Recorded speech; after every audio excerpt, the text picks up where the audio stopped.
tous, j'espère que vous allez bien. Si vous êtes en vacances, j'espère que vous passez de bons moments en famille peut-être, ou en tout cas que vous arrivez à vous reposer, à vous ressourcer, à vous renouveler et à prendre des temps de qualité avec Dieu dans sa présence. Voilà, parce qu'on sait que même si on est en vacances, avec Dieu dans notre vie chrétienne, dans notre marche avec lui, il n'y a pas de moment où ça s'arrête et où on le met de côté, mais on veut toujours qu'il soit au centre de nos vies, au centre de nos cœurs et qu'il soit toujours à la première place. C'est ce que nous allons voir aujourd'hui au travers du message. Mais voilà, avant d'être à l'écoute de la parole de Dieu, j'aimerais que l'on prie ensemble. Si vous êtes d'accord, j'aimerais qu'on prie vraiment pour que le Seigneur dispose nos cœurs, pour pas simplement entendre un message de plus, mais qu'il y ait vraiment l'action de Dieu, l'action de son esprit dans chacune de nos vies, pour nous donner de recevoir ce qu'il veut encore nous donner, nous communiquer sa grâce, ses bienfaits, pour aller de l'avant et pour nous donner de devenir meilleurs, pour faire des progrès. Vous êtes d'accord? On prie ensemble? Seigneur notre Dieu, merci pour ta présence, merci pour ta bienveillance, merci pour ta patience, ton aide et ton soutien en toutes choses. Merci parce que tu es ce Dieu qui veut encore nous donner d'aller de l'avant, de faire des progrès, de marcher de progrès en progrès, de victoire en victoire. Tu veux le bien pour chacun d'entre nous et merci Seigneur encore de te révéler à nos cœurs dans ces moments, d'ouvrir les yeux de nos cœurs, d'ouvrir les oreilles de notre cœur, de disposer notre cœur pour recevoir ta parole, recevoir tes enseignements, pour ne pas avoir un cœur insensible, mais vraiment un cœur sensible à ta présence, sensible à ton esprit, que tu puisses encore nous façonner, nous transformer pour vraiment être agréable. C'est ce que nous voulons, vraiment te glorifier dans chacune de nos vies. Seigneur, nous te rendons grâce pour tout ce que tu fais. Nous te rendons grâce pour Jésus. Nous te rendons grâce pour ta lumière encore que tu fais jaillir dans chacune de nos vies. Nous te bénissons et nous te louons. Gloire à toi, Éternel. Amen. Amen. Voilà, j'aimerais vous inviter à ouvrir la Bible maintenant dans l'Évangile de Jean, chapitre 14, verset 1er. Évangile de Jean, chapitre 14, verset 1er. Que votre cœur ne se trouble point. Croyez en Dieu et croyez en moi. Il y a plusieurs demeures dans la maison de mon Père. Si cela n'était pas, je ne vous l'aurais pas dit. Je vais vous préparer une place, et lorsque je m'en serai allé, et que je vous aurai préparé une place, je reviendrai, et je vous prendrai avec moi, afin que là où je suis, vous y soyez aussi. Vous savez où je vais et vous en savez le chemin. Thomas lui dit, Seigneur, nous ne savons où tu vas. Comment pouvons-nous en savoir le chemin? Jésus lui dit, je suis le chemin, la vérité et la vie. Nul ne vient au Père que par moi. Amen. Je vais vous préparer une place. Il y a de la place. Il y a encore de la place aujourd'hui dans le cœur de Dieu pour chacun d'entre nous, dans sa maison, que ce soit ici-bas, mais aussi une place auprès de lui pour l'éternité. C'est ce que Dieu veut, que nous puissions être avec lui dans le paradis. Il y a une place pour chacun d'entre nous. Nous pouvons avoir tous une place. C'est merveilleux. Avoir une place dans le cœur d'une personne, dans le cœur de quelqu'un. Quand on a une place dans le cœur d'une famille, d'un foyer, dans une maison, qu'on sait que voilà, on a une place qui nous est réservée, on est accueilli, qu'on est entouré, qu'on a une place qu'on est considéré. C'est vraiment touchant. Quand on a une place, quand on va quelque part, quand on va dans un lieu, ça nous fait du bien. Eh bien, nous avons une place dans le cœur de Dieu. Et nous avons une place dans son cœur depuis longtemps. La Bible nous dit dans le psaume 139, verset 16, « Quand je n'étais qu'une masse informe, tes yeux me voyaient. Et sur ton livre étaient tous inscrits les jours qui m'étaient destinés avant qu'aucun d'eux existât. » Même avant que nous naissions, Dieu nous voyait, Dieu nous connaissait.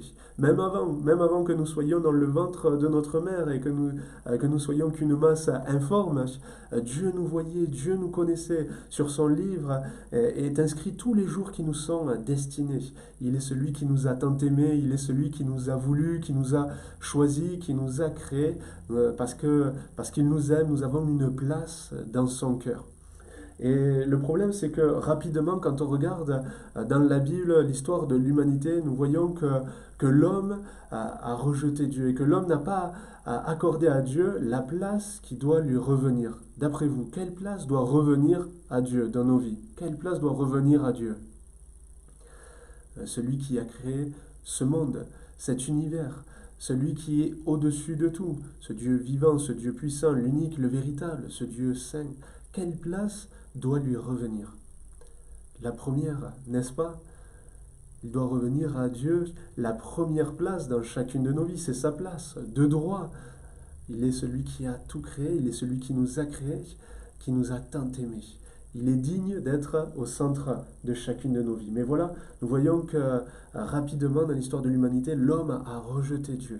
Mais Dieu, dans sa grâce, dans sa miséricorde, dans sa patience, n'a cessé jusqu'à présent, encore aujourd'hui, à appeler les hommes à se tourner vers lui, à venir à lui. Parce qu'il y a cet appel, il y a ce message encore pour tous les hommes, il y a encore de la place. Il y a encore de la place pour être sauvé. Il y a encore de la place pour être auprès de Dieu et être auprès de lui dès maintenant, dès ici-bas, pour vivre une vie merveilleuse, une vie faite de bénédiction. Il y a une place que Dieu veut que nous ayons pour marcher ici-bas, pour marcher dans ses voies, pour marcher dans sa volonté. Mais voilà, auront cette place que ceux qui répondront à l'invitation. Seront sauvés que ceux qui répondront à cet appel, à cette invitation. Et ce que nous voyons, c'est que jusqu'à encore aujourd'hui, même si il y a encore de la place dans le cœur de Dieu, dans sa maison, dans le paradis, pour chacun d'entre nous, que Dieu veut vraiment que nous ayons une place parce qu'il veut que tous les hommes soient sauvés, même s'il y a cet appel qui est merveilleux, qui est extraordinaire, la grâce de Dieu, l'amour de Dieu, nous voyons que les hommes ont encore des excuses, même s'il y a encore de la place. Vous avez remarqué comment l'homme est fort pour se trouver des excuses quand il ne veut pas faire quelque chose, quand il refuse de croire, d'admettre, de reconnaître, et quand il ne veut pas, l'homme est fort pour se trouver des excuses. Et on voit un passage dans l'évangile de Luc, chapitre 14, où justement Jésus va donner une image pour parler de cette invitation qui est lancée à tous les hommes. Et il va donner cette image d'un homme, d'un roi qui va donner un grand repas et qui va inviter beaucoup de gens. Il va envoyer son serviteur pour inviter les conviés, mais quand le serviteur va inviter ceux à qui l'invitation était premièrement adressée, il va y avoir des excuses, plusieurs excuses. Il va y en avoir trois. On peut voir cela dans Luc chapitre 14, verset 18. Mais tous unanimement se mirent à s'excuser. Le premier lui dit: j'ai acheté un champ et je suis obligé d'aller le voir. Excuse-moi, je te prie. Un autre dit: j'ai acheté 5 paires de bœufs et je vais les essayer. Excuse-moi, je te prie. Un autre dit: je viens de me marier et c'est pourquoi je ne puis y aller. Nous voyons ces trois types d'excuses qui sont données au travers de ce passage. Ce sont des excuses qui sont utilisées encore aujourd'hui par ceux qui refusent de faire ce à quoi Dieu les appelle. Et j'aimerais voir avec vous ces trois genres d'excuses. La première excuse, c'est l'excuse des biens matériels. Le premier lui dit: j'ai acheté un champ, je suis obligé d'aller le voir.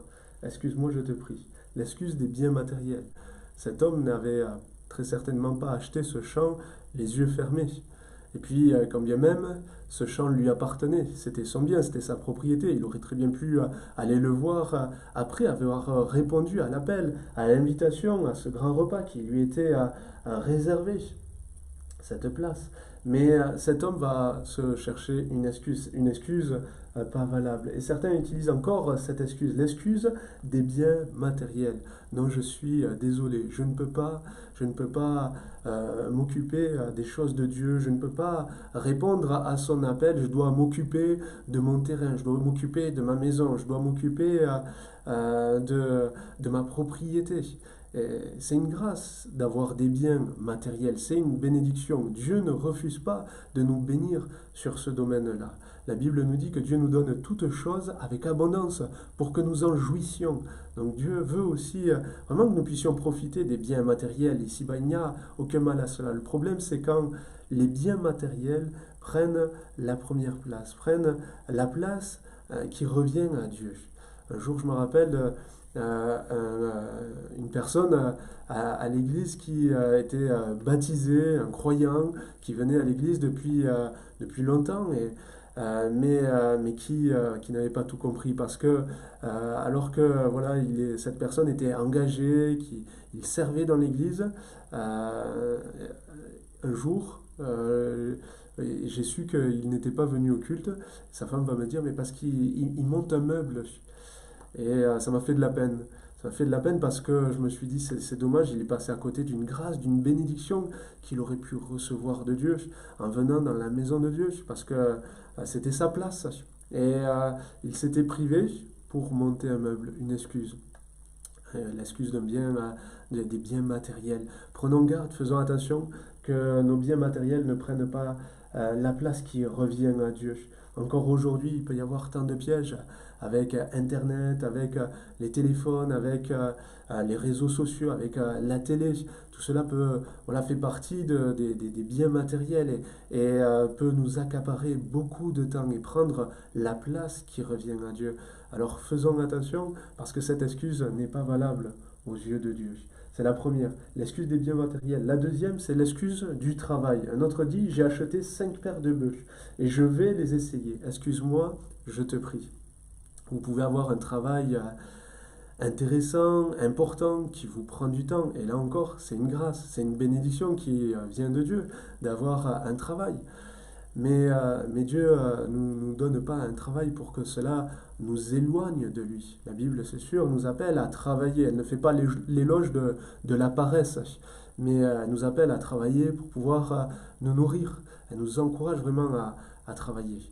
Mais nous devons là aussi faire attention à notre emploi du temps. Même si notre emploi du temps est bien chargé, est bien occupé par notre travail, je crois que nous pouvons toujours prendre un temps de qualité pour donner à Dieu la première place dans nos vies, pour le laisser régner sur nos cœurs. Il n'est pas nécessaire que ce temps quotidien auquel Dieu nous appelle à nous retrouver dans sa présence, dans la lecture de sa parole, dans la prière, à cette place pour pouvoir recevoir ses bienfaits, parce que cette invitation au repas, au grand repas que nous voyons dans Luc 14, c'est vrai que souvent on utilise ce passage pour de l'évangélisation, pour appeler tous ceux qui n'ont pas saisi la grâce de Dieu à recevoir le pardon pour être sauvés, pour avoir la vie éternelle. Mais ça parle aussi aux croyants, ça parle aussi aux chrétiens, par rapport au fait que Dieu veut justement nous donner de pouvoir être comme dans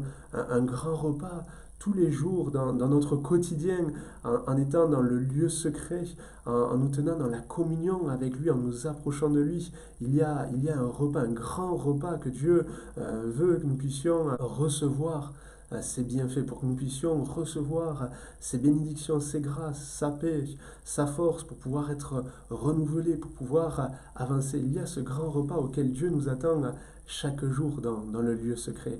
Et l'excuse du travail n'est pas une excuse valable, de dire à Dieu, non, j'ai trop de travail, je peux pas lire ma Bible, je peux pas prier, n'est pas une excuse valable.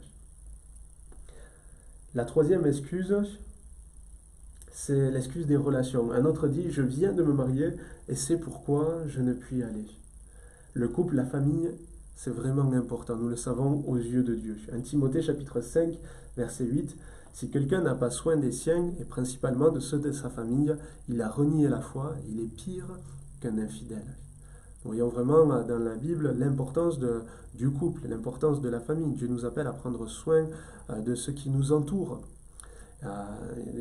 Il appelle les maris à aimer leur épouse, les femmes à respecter leur mari, à prendre soin de leur mari, les enfants à honorer leurs parents, les parents à prendre soin des enfants. Tout cela, c'est normal, c'est bon et il le faut. Il nous faut vraiment prendre soin les uns des autres. Mais il nous faut faire attention à ce que les relations qui nous entourent et même nos relations les plus proches de nous, la famille, ceux qui sont le plus chers à nos cœurs, ne passent pas en priorité sur cette relation avec Dieu. Parce que Dieu doit toujours être en premier. Dieu doit toujours passer avant tout. Dans ce passage de Luc 14, Nous voyons ces excuses et après cette image que Jésus donne, Jésus revient avec, il est écrit dans Luc 14, verset 25, ce message: de grandes foules faisaient route avec Jésus. Il se retourna et leur dit: si quelqu'un vient à moi sans me préférer à son père, à sa mère, à sa femme, à ses enfants, à ses frères et à ses sœurs, et même à sa propre vie, il ne peut être mon disciple. Et quiconque ne porte pas sa croix et ne me suit pas ne peut être mon disciple. Nous devons aussi prendre garde dans les relations pour que nos relations ne nous empêchent pas, soient pas une excuse pour ne pas faire ce que Dieu nous demande, ne pas obéir à Dieu, ne pas passer à côté du service qu'il voudrait que l'on ait. Dieu doit passer toujours en premier. Nous devons toujours préférer Dieu plus que quiconque, et même plus que notre propre vie. Nous devons nous charger chaque jour de notre croix pour marcher dans les voies de Dieu et ne pas vivre pour nous-mêmes d'une manière égoïste, mais vivre pour Dieu. Et en faisant cela, en mettant Dieu au centre, le mettant à la première place, en priorité, eh bien nous aimerons encore mieux tout ce qui nous entoure. Nous prendrons soin encore mieux de tout ce qui nous entoure, de notre famille, de notre prochain. Dieu mettra en nous cet amour pour encore mieux les entourer et leur faire du bien. Donc, cette excuse-là encore n'est pas une excuse valable. L'excuse de je dois m'occuper de mes parents, je dois aller les voir, je peux pas obéir, je peux pas être à la place où Dieu veut, je dois, il y a mes enfants. Non, Dieu a permis toutes ces grâces, toutes ces bénédictions, pas pour qu'elles soient un obstacle. Il est celui qui nous appelle à chercher l'équilibre et à bien gérer notre temps et à arrêter de nous trouver des excuses pour ne pas répondre à son appel et pour ne pas faire ce qu'il nous demande. En conclusion, nous voyons que nous sommes inexcusables de ne pas répondre à l'appel de Dieu, de ne pas obéir. C'est écrit dans Romains chapitre 1er. J'aimerais vous lire ce passage dans la version Parole vivante. Romains chapitre 1er, verset 19. En effet, nul n'est dépourvu de la notion du vrai Dieu. Tous les hommes ont une connaissance innée de lui, lui-même l'ayant placé avec netteté dans leur cœur. Depuis la création du monde, les œuvres de Dieu parlent à la pensée et à la conscience des hommes, de ses perfections invisibles.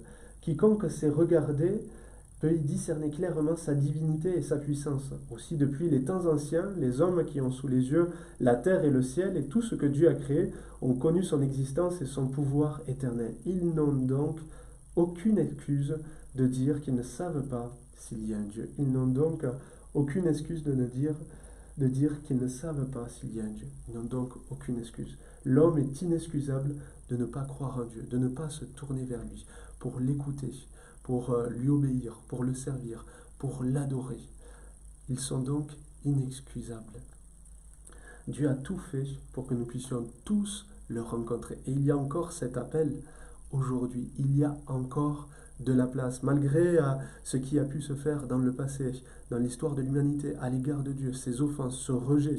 Quand on voit comment Jésus-Christ est venu, la place qu'on lui a donnée, quand il est né, une crèche, une étable, il n'y avait pas de place pour eux dans l'hôtellerie, pour Marie, Joseph, Jésus, il n'y avait pas de place pour eux. C'est pas qu'il n'y avait pas de place pour tout le monde, mais c'était pour eux, parce que peut-être qu'ils n'avaient pas les moyens.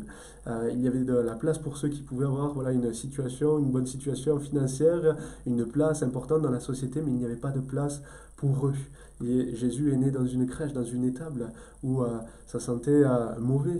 Et vous savez comment il est parti, la place que les hommes lui ont donnée, la croix. Voilà comment Jésus-Christ est mort. On l'a crucifié, on l'a cloué sur une croix.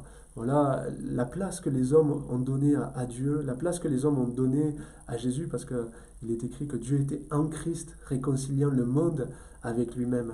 Mais cela n'a pas arrêté Dieu, cela n'a pas arrêté Jésus, parce qu'au-delà de la méchanceté dans le cœur de l'homme, du rejet de Dieu, de toutes ces offenses que Dieu a subies, que Jésus-Christ a subies, il y avait le plan de l'amour de Dieu.